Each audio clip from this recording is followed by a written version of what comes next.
السلام علیکم دوستوں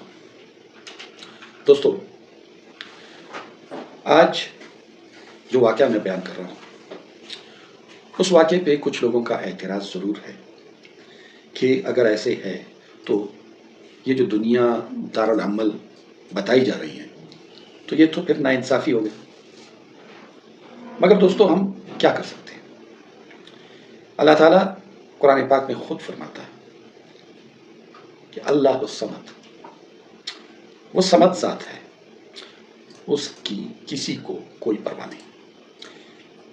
رسول اللہ صلی اللہ علیہ وآلہ وسلم کی ایک حدیث ہے جس کا مفہوم ہے کہ ایک بچہ تھا جو وفات ہو گیا، تازہ اس کی ولادت ہوئی تھی، سانس لے کے آیا تھا، وفات ہو گیا۔ تو اما عائشہ رضی اللہ تعالیٰ عنہ اس نے کہا کہ یہ تو جنت کا ایک پھول تھا۔ تو رسول اللہ صلی اللہ علیہ وسلم نے ان سے کہا کہ دیکھو عائشہ، ایسا نہیں کہو۔ تو اما عائشہ نے کہا کہ وہ تو ابھی اس دنیا میں آیا تھا، اس نے تو آنکھ بھی شاید نہیں کھولی ہوگی، اس نے کوئی بات بھی نہیں کی ہوگی، نہ کوئی عمل کیا ہے اس نے، نہ کوئی گناہ کیا ہے، تو میں نے تو اس لیے ایسے ہی کہا۔ تو رسول اللہ صلی اللہ علیہ وسلم نے فرمایا کہ جنت کے لیے جنت کے لوگ ہیں، یعنی جنت کے لیے خاص جنت کے لوگ ہیں، اور دوزخ کے لیے دوزخ کے لوگ ہیں۔ ایک بندہ ہوگا جو کہ پوری عمر لگاتار نیکیاں کرتا جائے گا، اتنی کہ اس کے اور جنت کے بیچ ایک ہاتھ کا فاصلہ رہ جائے گا، مگر چونکہ وہ دوزخ کے لیے بنا تو تقدیر غالب آ جائے گی اور وہ وہاں سے یو ٹرن لے گا۔ ایسا واقعہ ہو جائے گا کہ وہ وہاں سے یو ٹرن لے گا اور برائیاں کرتے کرتے، گناہ کماتے وہ سیدھا جہنم کے گڑھے میں گر جائے گا۔ اور اسی طرح سے جنتی لوگ ہیں جو برائیوں میں گھرے رہیں گے، اتنا کہ اس کے اور دوزخ کے بیچ ایک ہاتھ کا فاصلہ رہ جائے گا، مگر چونکہ وہ جنت کے لیے بنایا گیا تو وہ یو ٹرن لے گا، وہاں سے کچھ ایسا واقعہ ہو جائے گا اور نیکیاں کرتے وہ سیدھا جنت میں چلا جائے گا۔ اور ایسے بھی لوگ ہوں گے، یہ مطلب ہے کہ، اور اس وقت پھر کہا گیا کہ یہ تو پھر عمل کا کوئی فائدہ ہی نہیں ہے، مگر رسول اللہ صلی اللہ علیہ وسلم نے فرمایا کہ عمل کرتے رہو، کیونکہ تمہیں نہیں پتا کہ تم جہنم کے لیے بنے ہو یا جنت کے لیے بنے ہو۔ عمل کرتے رہو، اللہ تعالیٰ توفیق دے گا۔ یہ تو ایک حدیث ہو گئی۔ اللہ تعالیٰ صمد ذات ہے، وہ جسے چاہے جہاں پھینک دے، کوئی پوچھنے والا تو نہیں۔ احکم الحاکمین ہے، یہ دنیا کے بادشاہ ہیں، تھوڑے سے عمل سے خوش ہو جاتے ہیں اور آپ کو انعامات و اکرامات سے نواز دیتے ہیں، کوئی نہیں پوچھ سکتا، اور تھوڑے سے عمل سے ناراض ہو جاتے ہیں، آپ کو جیل میں پھینک دیتے ہیں، آپ کو تکلیفیں دیتے ہیں، حتیٰ کہ آپ کا سر بھی قلم کر سکتے ہیں، کوئی پوچھنے والا نہیں۔ وہ تو احکم الحاکمین ہے، سارے بادشاہوں کا بادشاہ ہے، کل کائنات کا رب ہے۔ تو دوستو اللہ تعالیٰ کی قدرت پہ تو کوئی سوال نہیں۔ محمد امین صفدر اوکاڑوی رحمۃ اللہ علیہ، ایک بہت بڑے مولانا صاحب گزرے، تو ان کی کافی تصانیف بھی ہیں۔ وہ کہتے ہیں کہ ایک بار مجھے ایک خط ملا بہاڑی کے کسی گاؤں سے، تو وہاں غیر مسلم کافی تعداد میں تھے، اور مسلمانوں نے یہ کہا کہ ہمارے یہاں سیرت نبی پہ کوئی جلسہ یا کوئی ایسا بیان نہیں ہوا، اور ہم چاہتے ہیں کہ ہماری مسجد میں ایسا ہو، تو آپ ہمیں وقت دیں۔ تو میں نے اپنے بزی شیڈول سے وقت نکال کر کے ان کو خط میں تاریخ بتا دی کہ میں فلاں تاریخ کو اویلیبل ہوں، میں وہاں آپ کے ہاں پہنچوں گا۔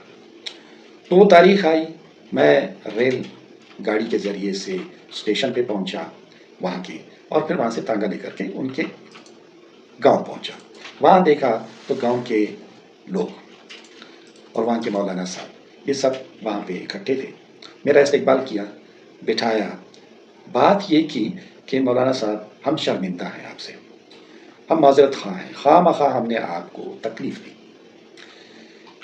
کیونکہ یہاں پہ ہمارے ارد گرد سارے غیر مسلم ہیں، تو انہوں نے ہمیں منع کیا۔ انہوں نے کہا کہ اگر آپ لوگوں نے سیرت النبی پہ کوئی پروگرام کیا تو آپ غیر محفوظ ہو جائیں گے، آپ کی عزتیں، آپ کی جان، آپ کی مال ہمارے لیے حلال ہو جائے گی،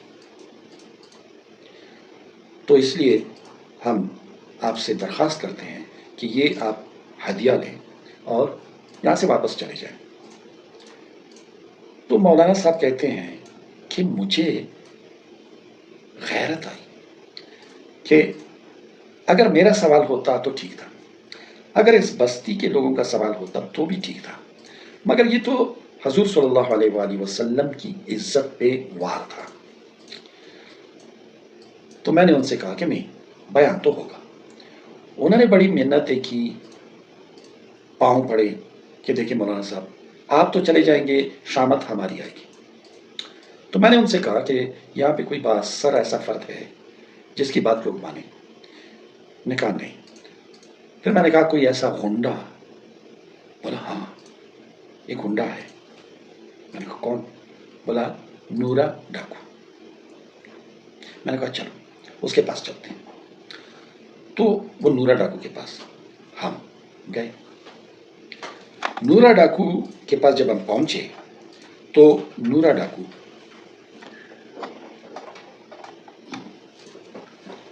تو جناب نورا ڈاکو جو ہے اس نے جب ہمیں دیکھا تو کہا کہ خیر ہے، آج تو مولوی میرے گھر پہ آ گئے۔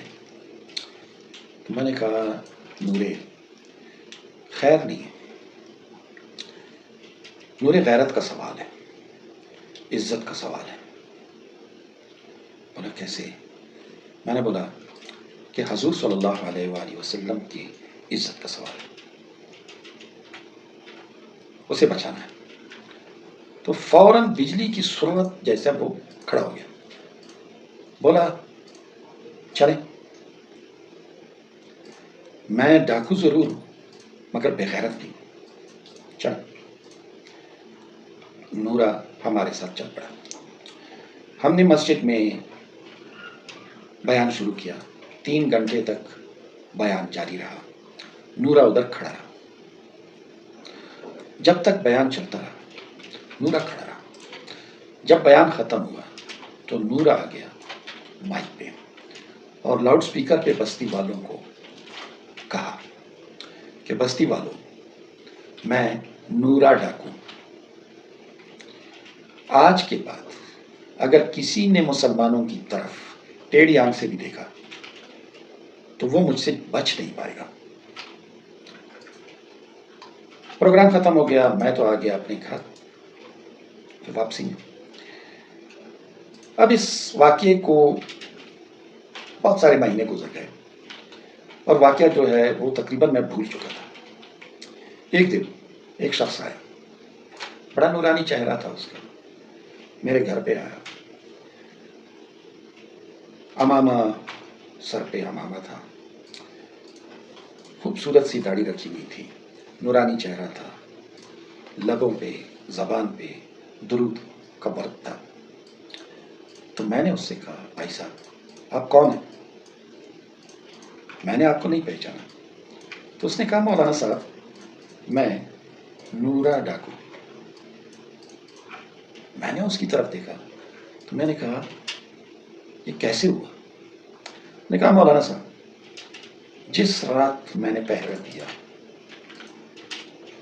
3 گھنٹے آپ بیان کرتے رہے اور میں نے پہرا دیا، اس کے بعد میں نے لوگوں کو کہا کہ یہ سارے لوگ میری ضمانت میں ہیں، اگر کسی کو کوئی نقصان پہنچا، کسی نے ٹیڑھی آنکھ سے دیکھا ان کو تو وہ مجھ سے بچ نہیں پائے گا۔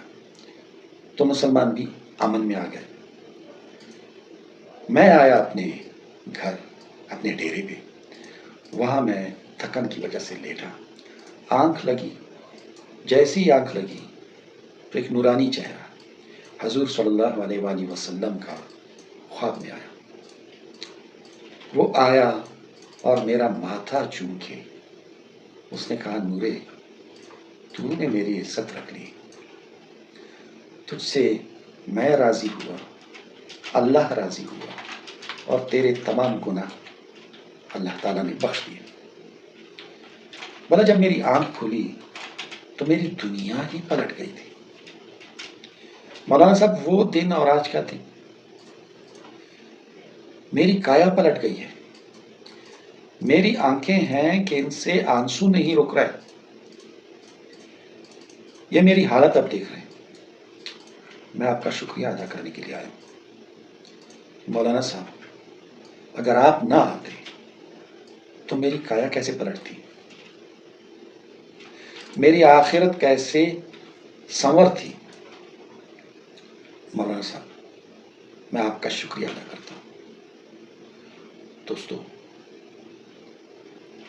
صرف چند گھنٹوں کے پہرے میں نورا ڈاکو کو انسان بنا دیا، اس کو جنت والوں کی فہرست میں ڈال دیا. ایک حدیث نظروں سے گزری تھی کہ اللہ کی راہ میں صرف اتنا نکلنا کہ یہ بکری کا جو تھن ہوتا ہے نا، دودھ سے بھرا ہوا، اس کو ایک بار یہ جو تھن کو ایسا دبا کر کے اس کا دودھ کی جو دھار نکلتی ہے، وہ نکلنے کے بعد اس کو چھوڑ دیں.